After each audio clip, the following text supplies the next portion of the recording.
mfumo wa ukopeshaji vijana kupitia fedha za serikali kuu, hata zile fedha za halmashauri 10% ambao ni kwa vijana, wanawake na watu wenye ulemavu, umekuwa na changamoto kubwa kama ninavyoeleza hapa chini.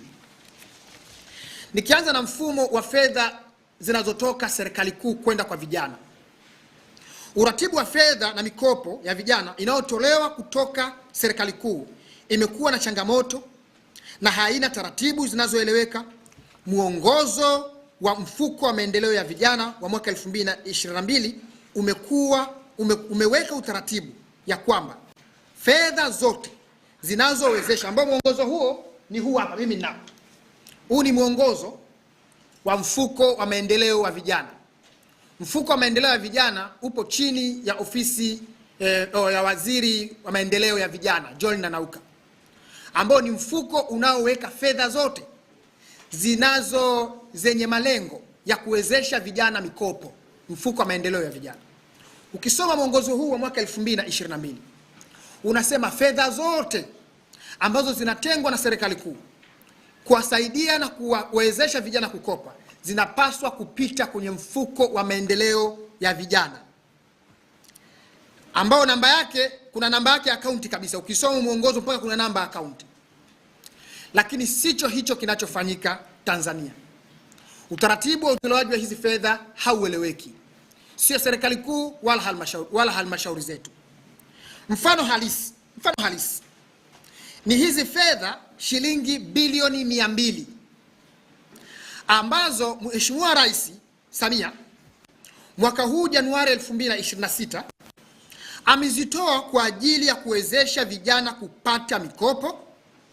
Fedha hizi bilioni 200 zilikabidhiwa na Mheshimiwa Waziri Mkuu Dr. Mwigulu Nchemba tarehe 5 Februari 2026. Alizikabidhi kwa hundi bilioni 200 akimpa Waziri wa Maendeleo ya Vijana Mheshimiwa Joel Nanauka kwamba bilioni 200 hizi hapa kazitoa Mheshimiwa Rais kwa niaba ya kuwasaidia vijana kiuchumi na kukopa. Mheshimiwa Nanauka akasimama siku ya pili akazungumza, fedha zimetoka shilingi bilioni 200 katoa Mheshimiwa Rais, lakini fedha hizo zimekwenda wizara za sekta. Waziri wa vijana anapewa fedha, anakuja kutuambia sisi vijana kwamba fedha hizo zimepelekwa wizara za sekta.